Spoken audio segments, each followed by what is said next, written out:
Si me ayudan a admitir a la gente, les agradecería un chorro por si estoy hablando. De todos los hice cojos a los dos. Ok.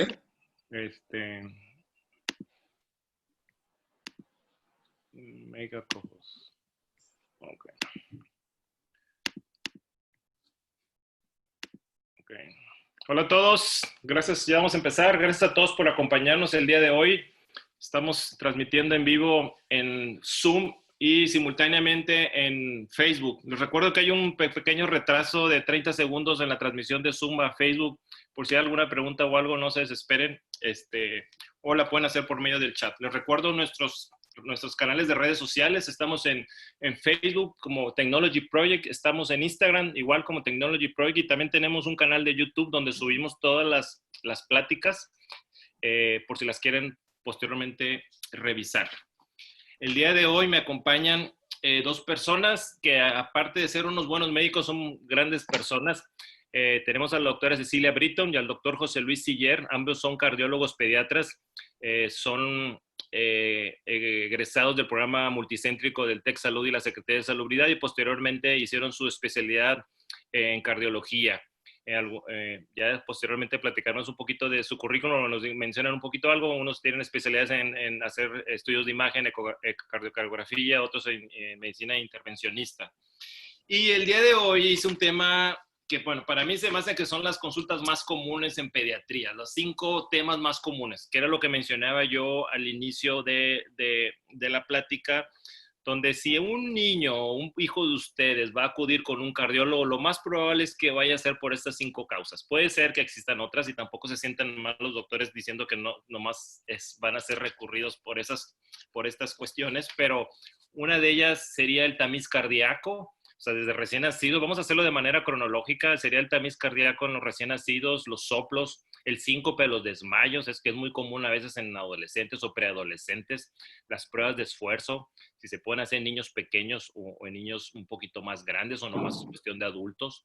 Y la valoración previa, si hay necesidad de una valoración previa con el cardiólogo para alguna actividad física, porque de repente hay dudas con los papás de que si realmente se debe hacer una valoración física en los niños que van a emprender un deporte o alguna actividad que a lo mejor no necesariamente tiene que ser de alto desempeño. ¿Cómo están, Ceci? ¿Cómo estás, José Luis? Buenas noches, gracias por acompañarnos. Hola, gracias, Héctor. Hola, José Luis, ¿cómo están? Muchas gracias por invitarnos, al contrario, un honor estar aquí con ustedes. Ok, si quieres platicar, no sé si de algo de tu formación o algo de manera corta, para que la gente te conozca, dónde estás. Digo, estamos transmitiendo aquí en Monterrey, Nuevo León, México, porque acuérdate que será puesto en YouTube y mucha gente nos va a estar escuchando.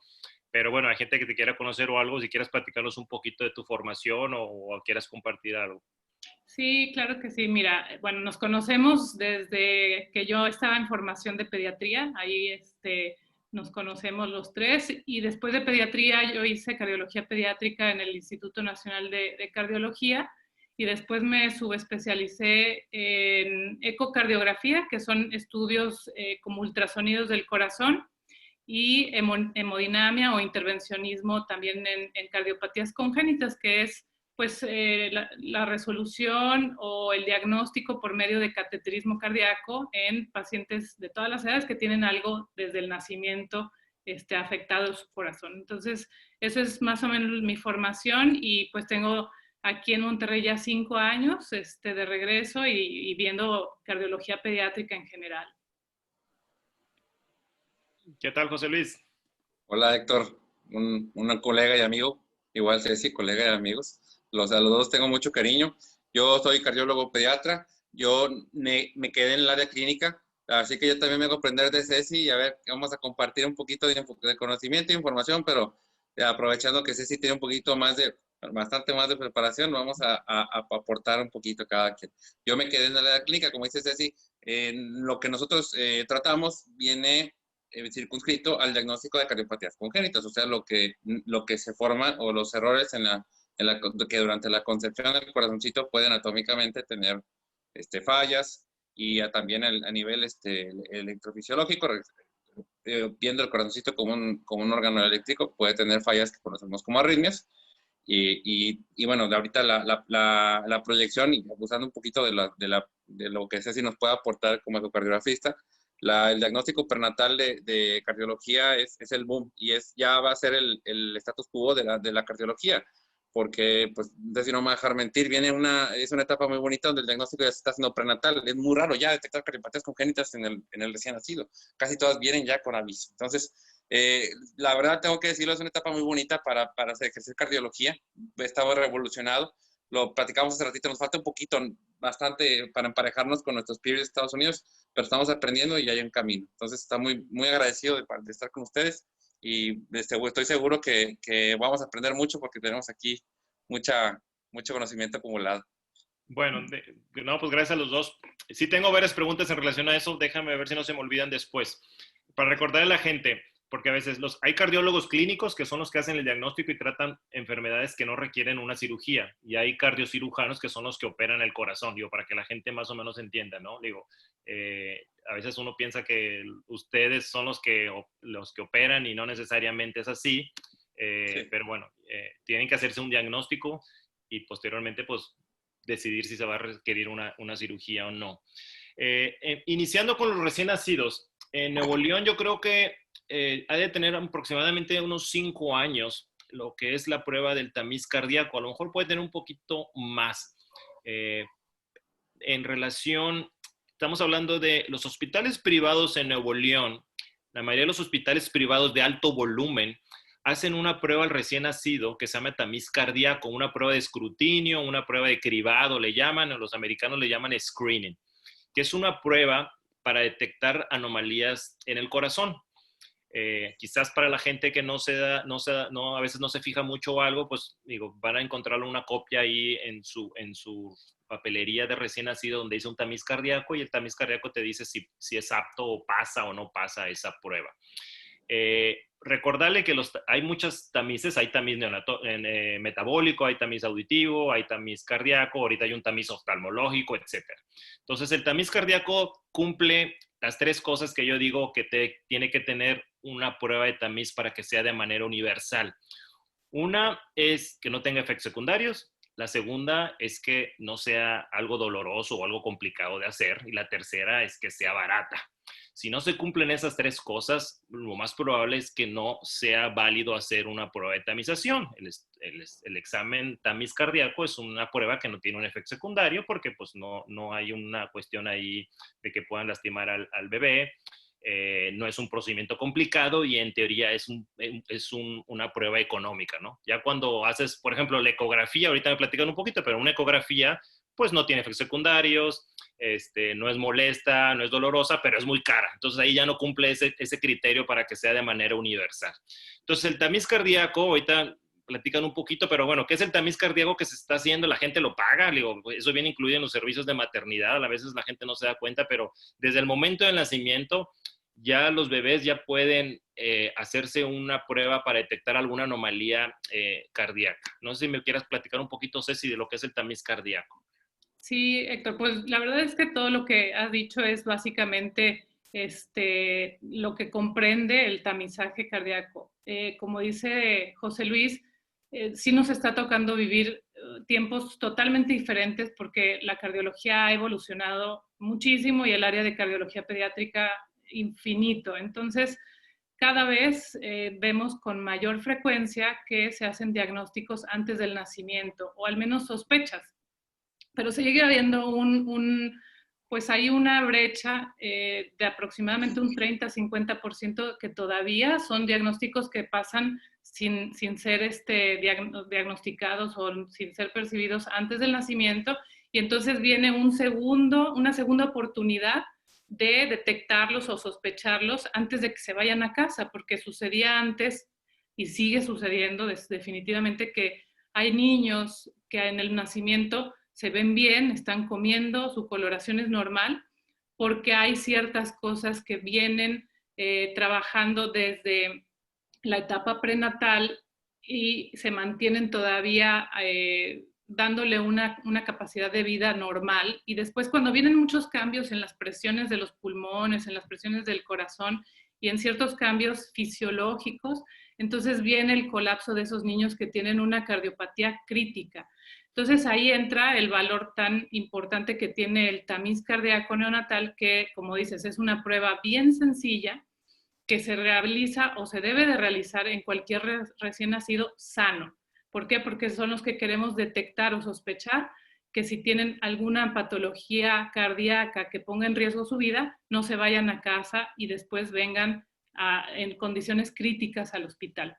Entonces, es una prueba que todavía no está legislada en nuestro país, solamente en Baja California y bajo mucho esfuerzo de Audelia, que es una mamá que ha luchado mucho por atender a gente social y logró, creo que ahí en el estado, legislar la prueba. Solamente ahí está legislado, pero en el resto de la República se hacen muchos esfuerzos para que se aplique. No, todavía no es un derecho, pero es algo que incluso hospitales del sector salud hacen un esfuerzo por hacerlo. Entonces, la prueba se basa en que en cualquier recién nacido que está en cunas, en cunero, comiendo sano, se le hace una prueba que no es dolorosa, en donde se mide la saturación de oxígeno, se mide cuánto está aportando la sangre o cuánto oxígeno lleva la sangre, y nos da unos números que pues el personal que está capacitado para interpretarlo sabe si es normal o no es normal. Y si no es normal, entonces levanta las antenas para decir, oye, este niño tengo que reportar que no está saturando bien en alguna de sus extremidades, y entonces hay que pasar al segundo paso, que es una valoración por su pediatra, por su neonatólogo o ya por un cardiólogo pediatra. Ok, el equipo que se utiliza para la gente que nos escucha es exactamente similar o es el mismo que están utilizando ahorita para detectar problemas de baja oxigenación en la gente que está teniendo una enfermedad por coronavirus, ¿no? Es un equipo, recordar a la gente que es un equipo pues más profesional, más preciso que esos que parecen llaveros que se ponen en el dedo, ¿no? Pero más o menos el mecanismo es similar, ¿no? Checar por medio de infrarrojo, checar la oxigenación del cuerpo, y dependiendo qué tanto estén oxigenando, te puedes dar una idea de si el niño pudiera tener una enfermedad cardíaca o no. ¿Es correcto? Sí, así es, tal cual.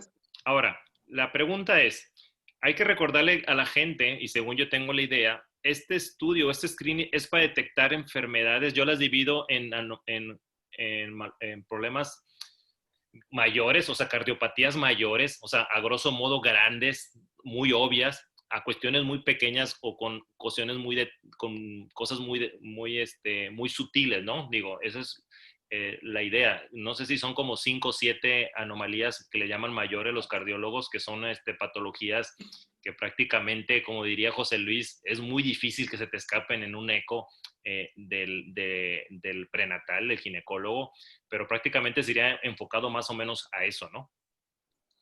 Así es. Sí, el tamiz está diseñado, y hace un par de añitos me tocó colaborar con el grupo del Hospital Ginequito para el folleto, ¿no? Para el tríptico de divulgación de información. Y ese era un punto que yo les quise enfatizar. El tamiz no es una prueba absoluta para descartar enfermedades cardíacas. Lo que te descarta son enfermedades cardíacas que por las implicaciones clínicas que tienen son complejas, son de orden complejo, pero que implican un intercambio de oxigenación desaturada, que tiene bajas cantidades de oxígeno, a un lugar donde solo debe haber sangre de alta saturación de oxígeno. De ahí la repercusión y la manifestación de que el oxígeno baja. El concepto de la saturación de oxígeno se basa en que no debe haber un intercambio de sangre desaturada o baja en oxígeno hasta que se filtre en los pulmones. Si de alguna manera por un cortocircuito, por alguna malformación estructural, se hace un bypass de los pulmones, ahí es donde uno se va a dar cuenta. Otra cosita que también hay que recalcar, y lo mencionó César al principio, la transición de la circulación fetal a la circulación ya definitiva no es inmediata. Puede tomar hasta días. Entonces, lo ideal es realizar el tamiz en una secuencia de 0 y 72 horas. en una situación ideal, porque realmente pues, haciendo una ponderación costo-beneficio no es muy accesible. Pero de esa forma tú aseguras que hay las resistencias pulmonares, que es la forma, en la presión de la arteria pulmonar que va del corazón del lado derecho a los pulmones, para que ellos reciban la sangre sucia y se filtren, se va abriendo poco a poco. Entonces, en esa ventana se pueden obviar diagnósticos que tienen implicaciones quirúrgicas y son los que no se pueden ir a casa. El principio de la detección del tamiz neonatal de cardiovascular es descartar a cualquier paciente que tenga niveles bajos de saturación de oxígeno del lado de la sangre o del lado del sistema cardiovascular que el pulmón ya filtró. Entonces, si en ese momento, en el momento en donde pasa la sangre en las arterias, tienes niveles de oxígeno inferiores a lo establecido, que debe ser 95% para arriba, el paciente da positivo a tamiz y hace una evaluación por cardiología. Ok. A ver, en resumen, ¿el tamiz cardíaco funciona para enfermedades del corazón del recién nacido que son complejas? ¿No sirve o no es tan útil para las enfermedades, a las cardiopatías más simples y que son las más comunes?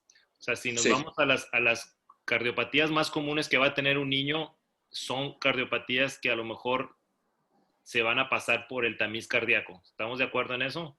Sí. O sea, una CIB, una CIA, un conducto arterioso, eso muy probablemente vayan a pasar un tamiz cardíaco. Para que la gente más o menos sepa. Sí, yo creo que se resume en que este tamizaje levanta una sospecha de una cardiopatía crítica que pone en riesgo la vida inminentemente o que son cardiopatías que le llamamos ductodependientes, que dependen de un puente que está abierto al nacimiento y permite que se dé la vida sin problema hasta que sucede que se cierra ese puente entre las dos grandes arterias y entonces es cuando los niños se ponen mal. Entonces, el tamiz levanta la sospecha en cardiopatías críticas, que son básicamente, como decía, 7. No va a despertar una sospecha en una cardiopatía menos compleja que no pone en riesgo la vida. Y eso es lo que tratamos de evitar, ¿no? Que un niño se vaya a casa sin un diagnóstico de algo que inminentemente pone en riesgo su vida.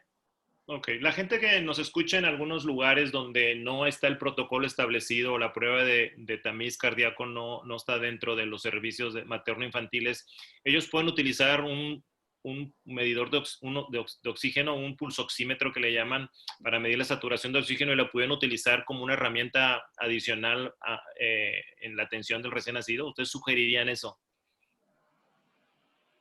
Yo la realidad creo que, como platicábamos antes de empezar la plática también, las mejores prácticas son las que se hacen de forma protocolizada y guiada. Existen protocolos ya establecidos a nivel mundial en donde lo más cercano al éxito para poder tener buenos resultados y buenas interpretaciones es que se haga al cumplir 24 horas de vida el bebé. Habrá excepciones, y por ejemplo en la sierra, en rancherías, en lugares alejados, en donde dices, bueno, prefiero que se lo haga a los 3 días o a los 5 días que la partera lo lleva a un centro de salud, a que no se haga, ¿verdad? Pero yo creo que si estamos en un lugar en donde se cuenta con esa tecnología, que tampoco es algo tan sofisticado, pues se haga dentro de protocolo en las primeras 24 horas de vida antes del alta del paciente y de manera que se puede interpretar, porque luego también haces un estudio que después no le puedes dar una interpretación y no sabes qué hacer, ¿verdad? Ok, perfecto. Entonces digo, el equipo se puede conseguir, no es tan complicado. En México hay, en los hospitales hay, en cualquier hospital hay un medidor de oxígeno, y nada más lo que aumenta es que se haga una buena metodología para que pueda tener buenos efectos, ¿no? Y que se cumpla esa función. Bueno, en relación al tamiz cardíaco, esa es la cuestión de los soplos, que esto es algo bien importante, que ese es el segundo tema, ¿no? Vamos de recién nacido y de repente el pediatra o algo le detecta un soplo, un ruido en el corazón, y pues la gente se asusta. De repente siempre entra el dilema del pediatra de decirle al paciente si le escuchó un soplo o no sabe si lo va a preocupar más o no. ¿Qué datos nos pudieran decir? Oye, como pediatra o como mamás, si de repente nos dice el pediatra o uno como pediatra escucha un soplo, ¿cómo lo manejan ustedes? ¿Les dicen al paciente que tiene un soplo o no? ¿Lo van a preocupar más? ¿Qué parámetros checan para saber si es un soplo que pueda considerarse hacer un estudio más o no? José Luis. Sí, sí. Bueno, Bueno. tú adelante, adelante. Bueno, gracias. El sufrimiento cardíaco es un... Yo creo que esa pregunta la deben de responder ustedes los pediatras, porque de verdad es un arte. Es un arte modular el impacto que tiene la palabrita soplo, porque la palabra soplo evoca en la mente de los papás mínimo una cirugía cardíaca. Entonces, pero caes tú en el riesgo de preocuparte más al paciente cuando a lo mejor no es tan grave o relajarlo de más. El soplo no nada más es solamente la manifestación acústica de un flujo de sangre de un punto A a un punto B. Entonces eso no te dice nada. Eso puede darse en el contexto de un paciente muy grave, eso puede darse en el contexto de un paciente sano, eso puede darse en el contexto, por ejemplo, en el recién nacido, puede haber todavía, se están dando los últimos detalles de la transición a la circulación definitiva en el recién nacido. Entonces, el soplo cardíaco, amén de la evaluación clínica integral, no te dice nada, solamente evoca la necesidad de una evaluación clínica integral, ¿no? También depende mucho en la edad. Un soplo cardíaco en el recién nacido es una situación que debe estudiarse por ser la etapa donde estadísticamente detecta las cardiopatías más complejas, debe tomarse de manera muy, muy seria, ¿no? A medida que los pacientes van creciendo, la posibilidad de que te encuentres con un diagnóstico más ominoso, pues va cayendo. No es lo mismo detectar un sufrimiento cardíaco en un niño recién nacido, 6-7 días, de nuevo, amén de los datos clínicos con los que vaya, a un hallazgo en un niño de 8-9 años que tiene pues, prácticamente su vida normal. El sopito cardíaco nada más es una manifestación, repito, de sangre que va de punto A a punto B. A veces depende de la velocidad con la que la sangre fluye. A veces depende de cuando pasa a través de una estructura que está anormalmente estrecha, cuando no debería estar estrecha, o la apertura de una estructura que debería estar cerrada. Entonces, el soplo cardíaco nada más es eso. La verdad debe de contextualizarse con otros datos clínicos, pero depende mucho, mucho de la edad del paciente y el tiempo que lleve el diagnóstico. Ok, sí, es que déjame comentarte de parte del lado del pediatra. Sí. Si tienes un niño sano, que nació bien, no hubo ningún problema, siguió con su ginecólogo haciéndose los ecos, con su ginecólogo estarían normales. Si tú checas un soplo, o si nos vamos por probabilidades, lo más probable es que no tenga nada, nada serio, ¿no? Digo, si le quisiera vivirme una casa de apuestas y dijera, este niño con buen peso, comiendo súper bien, yo le escucho un ruido que no se escucha como un niño normal o esperado, estuvo yendo con un ginecólogo que mes con mes y no detectó nada, pues lo más probable es que no vaya a ser algo grave. Pero estoy seguro que ningún pediatra en el mundo se puede decir con la pura escultación, aunque ustedes digan que si estuvo en el final de la sístole y que decrescencia y no decrescencia y todo lo que le quieran poner ahí de los apellidos, de el ruido y que etcétera, pues lo tienes que estudiar. Entonces, mi recomendación y mi punto de vista es que si tú tienes dudas como pediatra de que, hijos, no sabes si puede hacer algo más, mejor refiérelo. Yo creo que cualquier papá estaría agradecido. Yo sé que le van a hacer gastar, y digo, desafortunadamente así es, pero la tranquilidad que le da tanto al médico como al papá, yo creo que se paga. Tampoco estamos hablando de millones de pesos ni que tengan que vender o etcétera. Les da muchísima tranquilidad de decir, ¿sabes qué? Tu hijo, su corazón está completamente sano, ¿no? Digo, esa es una realidad. Lo que comentaba Ceci del 30%, quiere decir que de 10 ginecólogos que normalmente tienen un equipo de ecografía bastante bueno aquí en nuestro medio, entonces va a haber 3 doctores que muy probablemente no vayan a hacer un diagnóstico de una cardiopatía en un recién nacido, cosa que se les vaya a pasar. Eso más o menos es lo que yo interpretaría.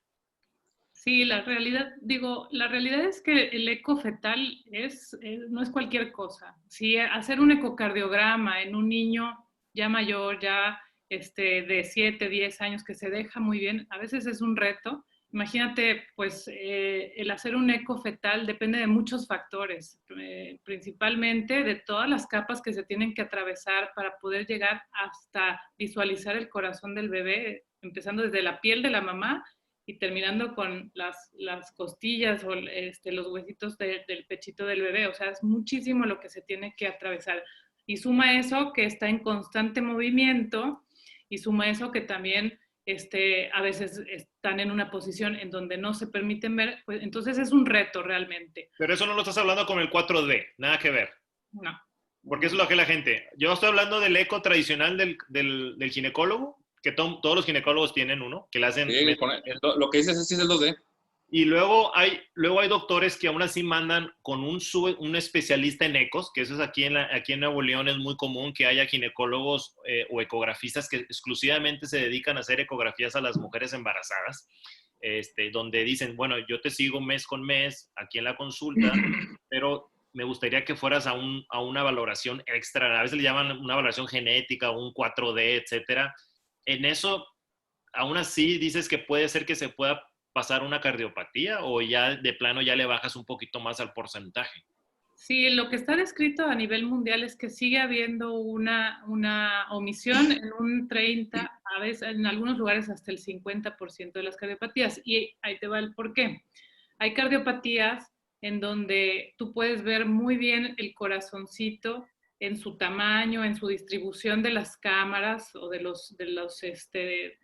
las cavidades, pero que tienen anormalidades extracardíacas. Entonces, eso hace todo un tema, ¿verdad? Porque a veces no es tan fácil de evidenciarlo. Entonces, a veces los ginecólogos, que la realidad es que Monterrey tiene muy buena tasa de detección y cada vez está incrementando y hay gente muy preparada, pero todavía sigue habiendo ciertos casos que se nos pasan. ¿Qué es lo que creo que disminuye esa brecha? El trabajar en equipo. Lo que estamos haciendo es trabajar en conjunto con esos ginecólogos. Entonces, sumas ya el conocimiento y la expertise que tienen ellos con el conocimiento y la experiencia también del cardiólogo pediatra que tiene entrenamiento en ese estudio, y entonces ya haces una suma de ese esfuerzo y te disminuye mucho el riesgo de que puedas omitir algo importante. Ok, me parece perfecto. Bueno, pasando a otro tema, el síncope. El síncope son esos desmayos. El niño preadolescente o adolescente que está en un evento social y de repente ve borroso, tiene ganas de vomitar. Les describo muy bien porque yo tuve uno. Se siente horrible. Te duele el estómago. Estaba adolescente en misa, me dolía el estómago y ya se cuenta que veía borroso y en lo que menos te enteras ya estás en el piso. Socialmente se siente horrible el oso, ya sabes, ¿no? Pero practicar a la gente, porque si vemos mucho, yo en pediatra veo muchos, incluso hay niños que lo hacen 2, 3 veces y la gente se asusta, ¿no? Digo, es muy fácil decir, es un síncope, es un desmayo de esos que le llaman vasovagales, vasogénico, que no hay ningún problema o algo, pero bueno, no sé si quieras platicarnos un poquito. ¿Cuándo mandarlos al cardiólogo? Si debe de valorarse. Yo cuando era la residencia hice un estudio de síncope y más o menos manejo un poco el tema y algún gran porcentaje iban con el neurólogo. Fíjate, debes de ir con el cardiólogo, los mandaban con el neurólogo porque, no sé, la gente tenía, incluso los pediatras, se desmayaba alguien y lo mandaban con el neurólogo, como que piensan que es así, cuestiones más de este tipo y quizás el cardiólogo realmente sería la persona más idónea para ver un niño con un síncope. Entonces, no sé si nos pueden explicar cuál es el abordaje o qué hacer cuando una mamá, su hijo se ha desmayado y no sabe qué acudir o qué hacer.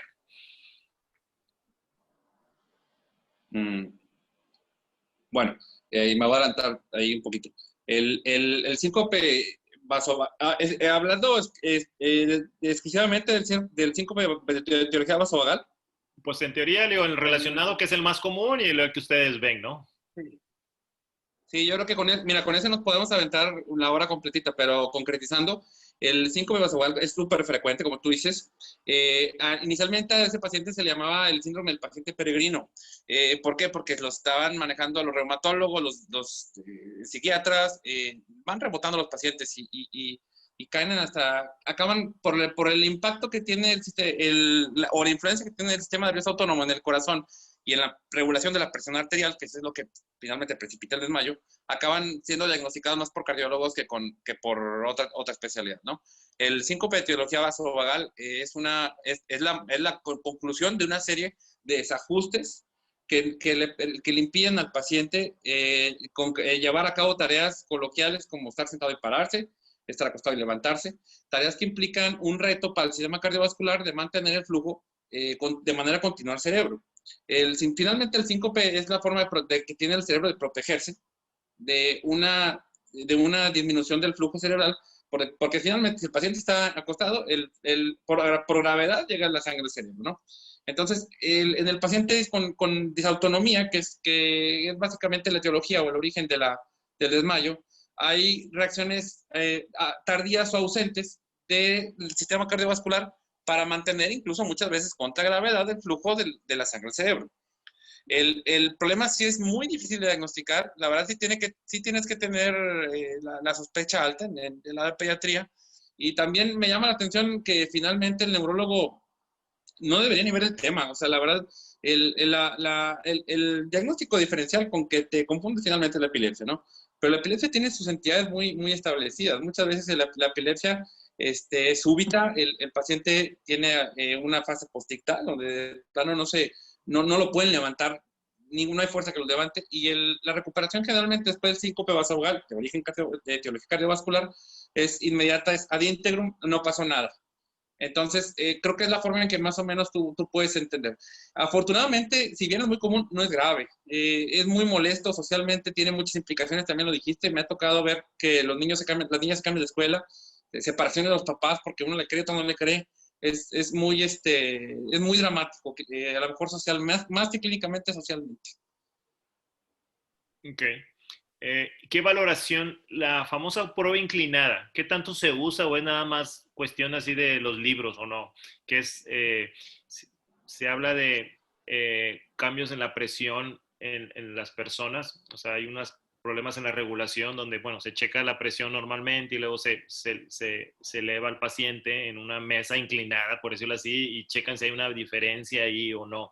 No sé qué tan práctico sea, se usa realmente o no, o se van en la clínica o es algo muy complicado, porque para empezar tienes que meterte en un lugar donde hay una mesa que tenga una inclinación, ¿no? Mesas de rayos X o ese tipo de cosas. No sé si lo pueden hacer en el consultorio, ¿no? Con la mesa y no sé qué tan sensible sea o qué tan específica sea para detectar una hipotensión ortostática o un método diagnóstico para un síncope vasovagal. Ahí le cedo la palabra a Ceci. Bueno, nada más antes de continuar, sí me gustaría, pues, para las personas que no sepan qué es el síncope, es la pérdida transitoria del estado de conciencia con una recuperación completa inmediata, ¿verdad? Entonces, eso, cuando lo podemos catalogar de esa forma, creo que lo que dice Siller es cierto, o sea, no es una enfermedad, es simplemente una reacción del cuerpo hacia un estímulo. Y precisamente la prueba de la mesa inclinada es provocar ese estímulo, así como tú lo dijiste, Héctor, de que te pasaba en misa, en lugares encerrados, al estar mucho tiempo parado bajo el sol.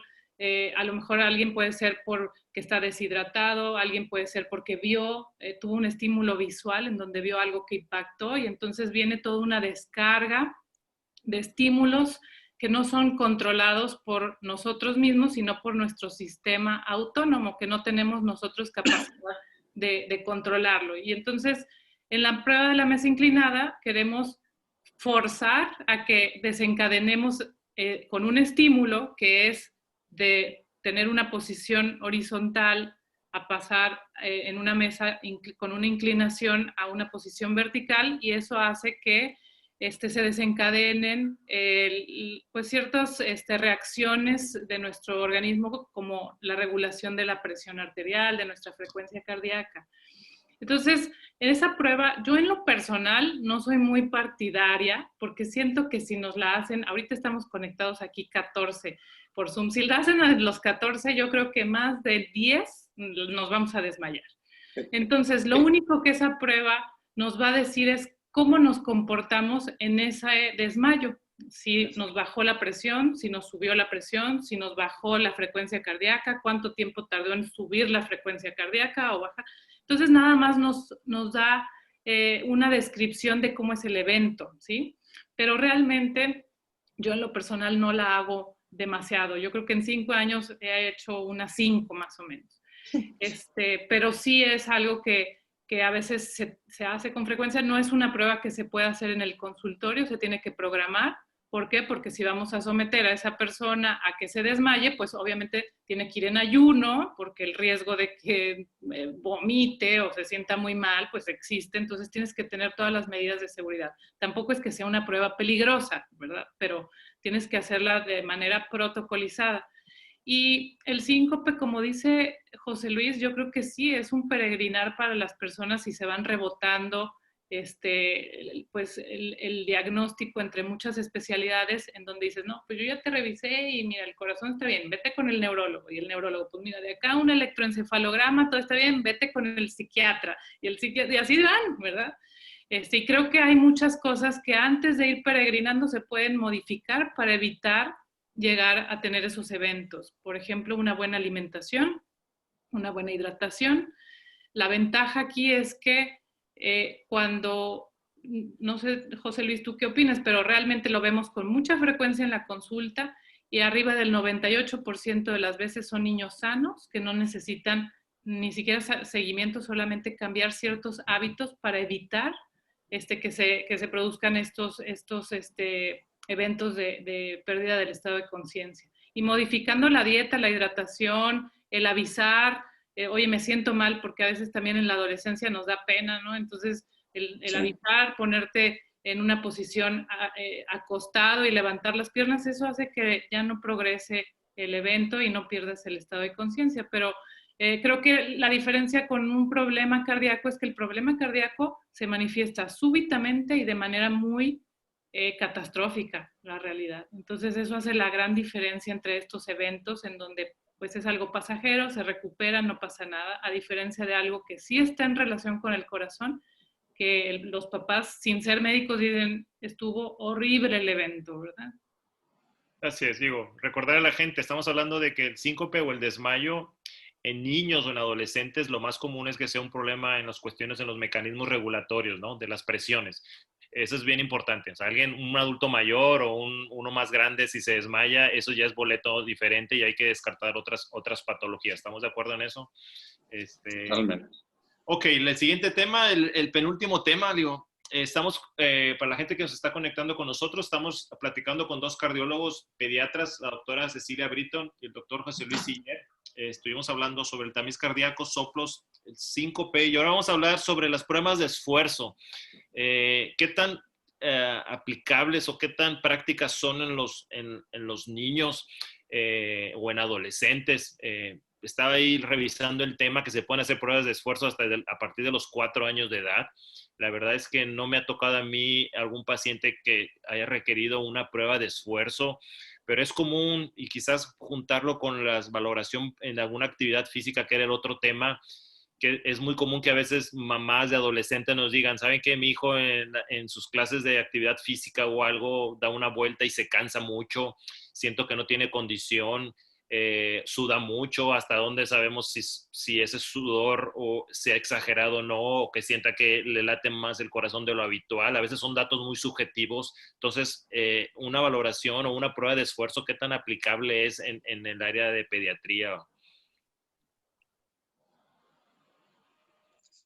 Adelante, José Luis. Bueno, mira, la verdad no es la prueba más recurrente que usamos nosotros, ¿no? Efectivamente es muy difícil que un niño siga instrucciones, o sea, la interpretación puede ser muy subjetiva porque los niños llegan todos taquicárdicos a un ambiente diferente, con gente desconocida. Yo la he utilizado en situaciones muy, muy específicas. Hace 3 meses tengo un pacientito que tiene síndrome de Cute largo, que es un problemita de repolarización del corazón, donde el corazón tarda mucho más en prepararse entre latido y latido, eléctricamente hablando, y eso deja una ventana que hace que un segundo evento eléctrico provoque una taquicardia muy grave, ¿no? Y una de las variables con las que tú estratificas riesgo en esos pacientes es la respuesta a la frecuencia cardíaca. pero es muy difícil. La verdad, mi experiencia fue es muy subjetiva la apreciación, porque el niño tenía 7 años, no quería correr, estuvo media hora para que corriera, empezó a correr, luego se detuvo la taquicardia, no sabemos si fue porque empezó a llorar. Es muy difícil, la verdad. Yo sí, la verdad, no tengo yo experiencia así amplia con la prueba de esfuerzo. Igual hice así. No sé si quieres compartirme algo, compartirnos. Sí, yo creo que, fíjate que ahí sí opino un poquito diferente. Yo creo que la prueba de esfuerzo sí es un estudio que nos da una información valiosa en casos bien específicos. Y creo que vamos a tocar el tema un poquito adelante, pero por ejemplo, en todos estos chavos que hacen rendimiento físico perdón, ejercicio físico de alto rendimiento, en enfermedades bien específicas como una que se llama hipertrofia concéntrica o global del corazón. Entonces hay cosas bien, bien específicas que nos dan mucho valor. Ahorita, por ejemplo, con todo esto de la pandemia y del Kawasaki que todo el mundo estamos escuchando, parte de los protocolos de estudio de los niños con enfermedad de Kawasaki te marcan que a partir de que el niño es capaz de hacer una prueba de esfuerzo y más o menos es entre los 7, 9 años, y esto quiere decir ponerlos a correr en una banda sin fin, entonces se hace un estudio de este tipo, una prueba de esfuerzo para ver cómo se comporta el corazón en el ejercicio, en el esfuerzo, que no haya cambios en el electrocardiograma que se está registrando en ese momento, y nos da mucha información de cómo se está llenando de sangre el corazón ante el esfuerzo.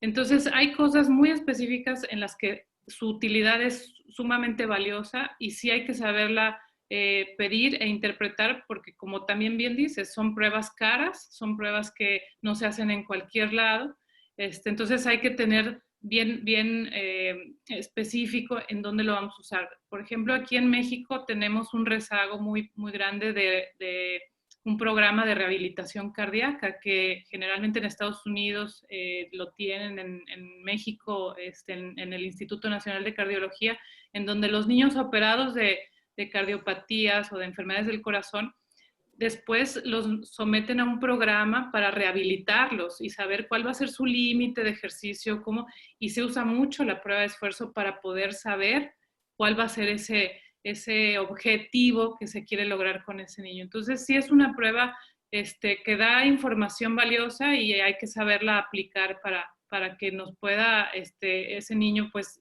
poderle decir, oye, vete a tu casa y puedes hacer todo el ejercicio que quieres o vamos a limitar un poco la cantidad de ejercicio, etc. Y también la prueba se hace en enfermedades del ritmo cardíaco, en pacientes que tienen bloqueos o lo que mencionaba José Luis, como estos QT largos o cosas que son del tema del ritmo cardíaco, pues queremos ver cómo se comporta el ritmo cardíaco en el esfuerzo. Entonces son pruebas valiosas que hay que saber utilizar. Ok, una prueba de esfuerzo entonces en un niño sano no es que no tenga datos clínicos, creo que no es aplicable, no tendría una indicación, pero en alguien que se está pensando en que ese sería el tema, la valoración previa para un niño de una actividad física.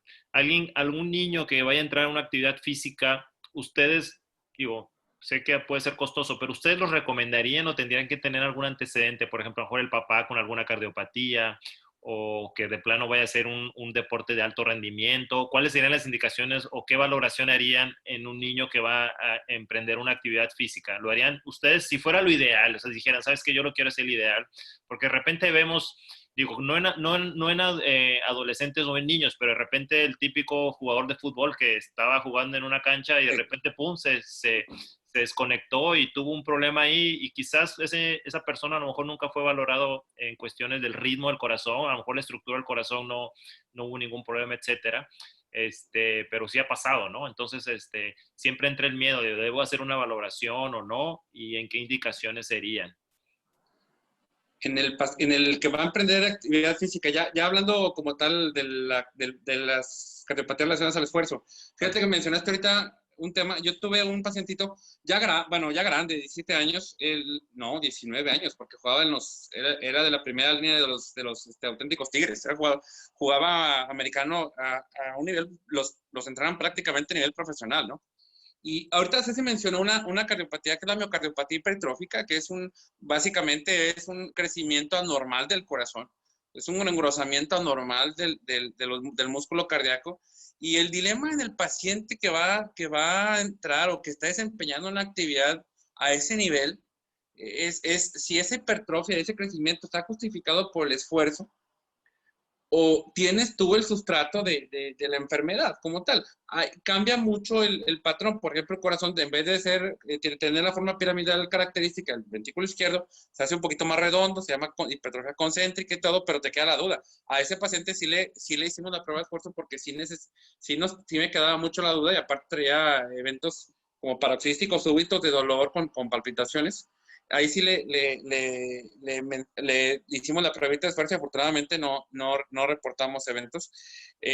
Posteriormente ya se descartó que fuera una miocardiopatía hipertrófica, pero ese paciente resalta un reto de una nueva era de afición al deporte que se está llevando a otro nivel.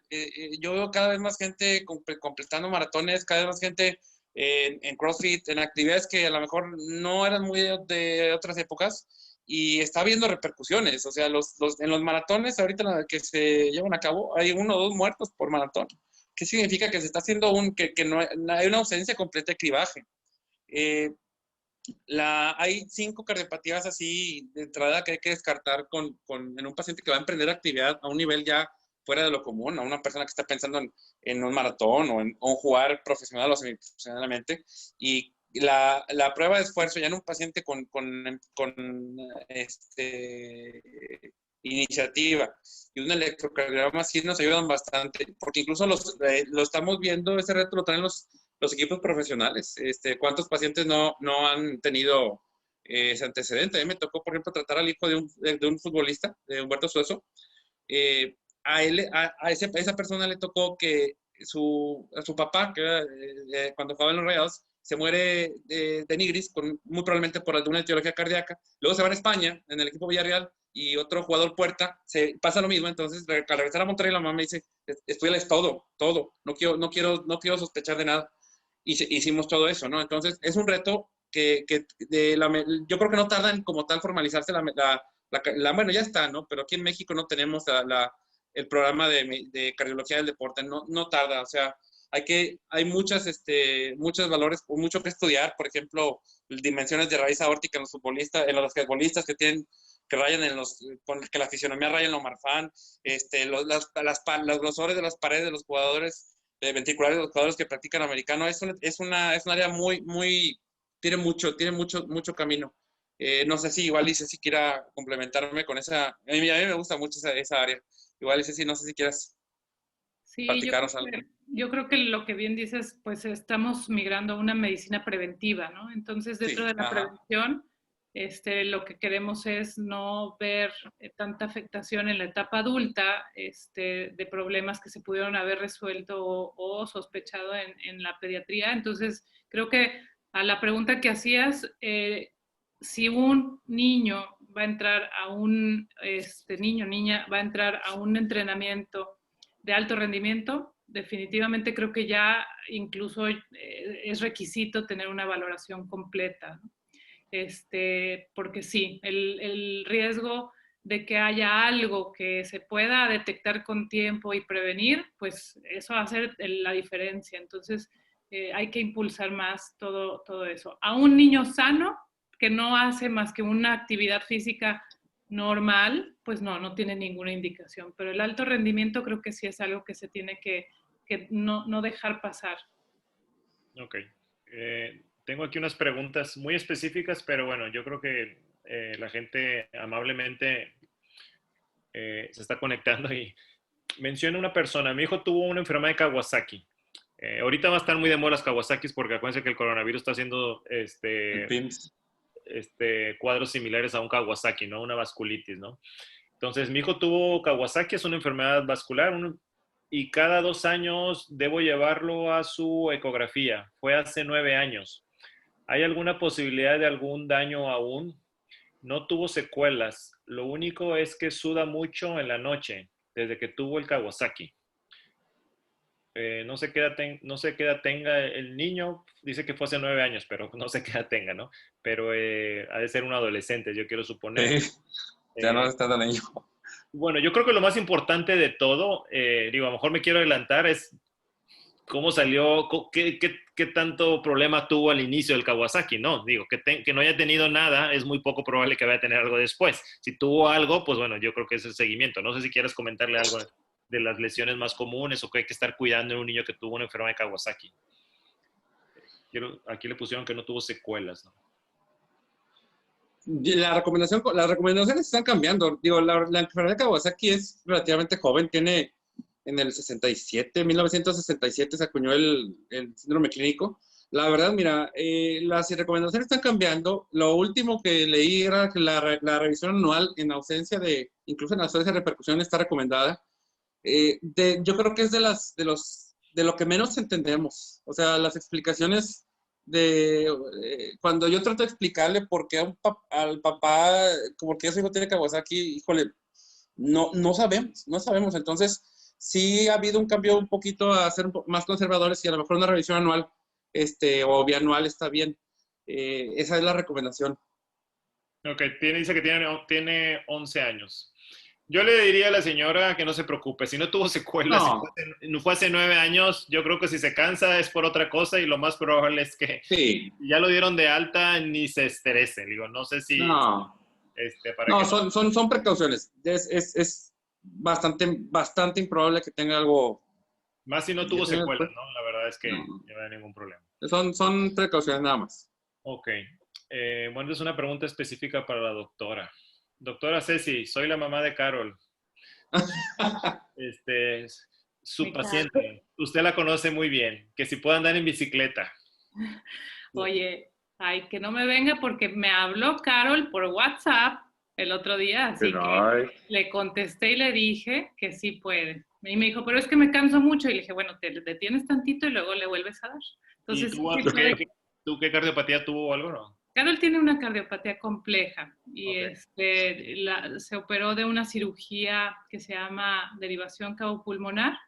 Gracias a Dios salió adelante, pero sí hay que cuidar ese corazoncito, comiendo bien, mucha agua, bicicleta, si se cansa, descanse tantito y a darle otra vez. Pero sí la conozco a mi Carol muy bien. Ok, no sé si quieran comentar algún otro tema, sino para ya ir cerrando la plática del día de hoy. Yo puse las 5, las más comunes, no sé si haya más causas o más razones que a lo mejor no estén dentro de las 5 por las cuales los niños o adolescentes acudan con el cardiólogo, pero prácticamente pues yo creo que son las que yo vería y enviaría como pediatra a los cardiólogos. Yo sé que hay muchísimas cosas más.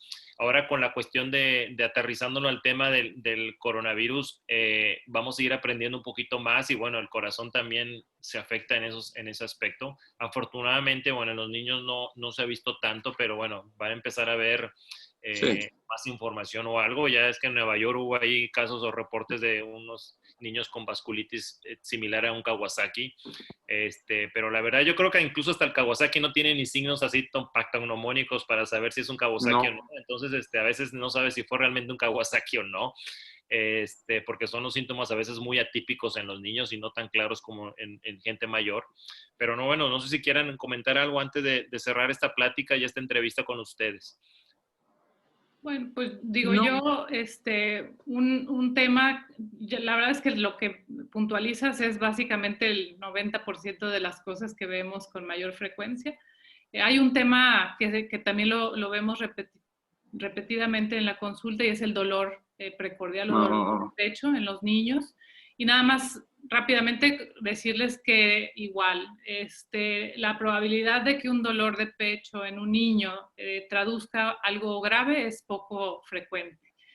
Hay dolores que sí parecieran y simulan el corazón, pero generalmente están asociados al sistema digestivo. Entonces, vale la pena interrogar bien al niño cómo es el dolor, qué comió, con qué se asocia, porque generalmente no vamos a encontrar ningún problema cardíaco con esos dolores que son bien evidentes, se llaman así como scratch syndrome, o sea, como un dolor punzante del corazón, pero no traducen enfermedad. Entonces, para que también eso, las familias a veces llegan súper angustiadas y créanme que el dolor del corazón solamente se da cuando el corazón está sufriendo y no está recibiendo sangre, que es un infarto, ¿verdad? Entonces, la posibilidad de que un niño se infarte es sumamente baja. Así que ese es un tema también interesante, pero poco, que poco trasciende en la cardiología pediátrica porque arriba del 95%, 98% va a ser un corazón sano. Y agradecer un chorro a todos los que están y a ti, Héctor, y a ti, José Luis, por la invitación. Muy padre, muy agradable la plática y espero que haya sido pues de su agrado.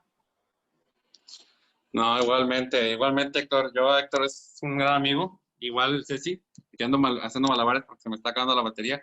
Gracias por considerarme. De Ceci, bueno, ni hablar. Ceci es una mentora que se me puso en mi camino. Hemos compartido mucho. Y hacerte una recomendación. He visto muchas arritmias que finalmente no son nada y se traducen en un trastorno de ansiedad. Los niños están asimilando muy mal lo que está pasando. Si uno como adulto está rebotando y no sabes ni qué pasa, los niños están peor. Yo te recomendaría, derivado de tantas consultas de arritmias y de taquicardias que finalmente no llegan en nada, al menos a nivel cardiovascular, que hicieras una plática con algún psiquiatra infantil. La depresión infantil, la ansiedad infantil, va a ser la pandemia que llegó para quedarse. Esa es otra cosa, digo, como lo que hablas, sino del dolor que finalmente es secundario. La arritmia, la taquicardia, las arritmias derivadas de otras cosas son muy comunes en nuestra consulta. Afortunadamente, no suelen ser graves, pero son avisos de otras cosas. Y en esta época en particular, la depresión y la ansiedad infantil no va a ser la siguiente epidemia. Te recomiendo que en una oportunidad trates más el tema. Va a ser muy, muy, muy interesante. Es muy interesante. De acuerdo. Yo creo que es un tema, sí, de hecho está programada. Incluso el duelo, no de fallecimiento, sino el duelo de pérdidas de trabajo y toda la dinámica que hay. Eso pega mucho. A veces la gente ve como manejo de duelo como que alguien que falleció. No, estamos hablando de... Hay un tema que sí, aparte de lo que mencionas, la ansiedad y depresión, más ansiedad, porque lo ven en el entorno familiar, el duelo en gente que pierde el trabajo y en gente divorciados, digo, Monterrey, digo, ya es otro tema, pero Nuevo León es el estado donde más divorcios hay y por las cuestiones legales que es muy fácil divorciarse. Entonces, eso afecta mucho y ocasiona un duelo. Entonces, la gente que nos escucha, sí, va a estar muy al pendiente de eso. Gracias por la aportación o algo. Hay una pregunta, no sé si la quieras ver en el chat, en cuestión de la cirugía de Damos-Kane stem cell. Quisieras leer ahí un poquito y ya luego, si quieres, la contestes de manera ahí con la persona. No sé si quieras. Esta plática va a estar en YouTube y ahí van a estar los datos de la doctora y del doctor.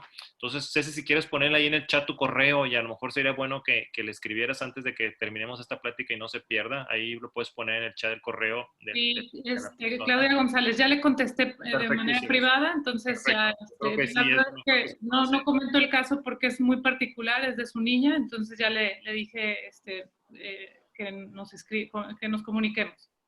Sí, perfectísimo. Bueno, pues quisiera agradecer a los dos. La verdad es que me da mucho gusto platicar con ustedes. Es un tema, hay mucho que hablar. La verdad es que tratamos de hacerlo ameno para que no aburramos a la gente.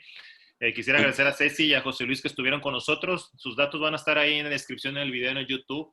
Les recuerdo nuestras redes sociales. Estamos en Facebook, estamos en Instagram y estamos haciendo pláticas cada semana cuando tenemos chance.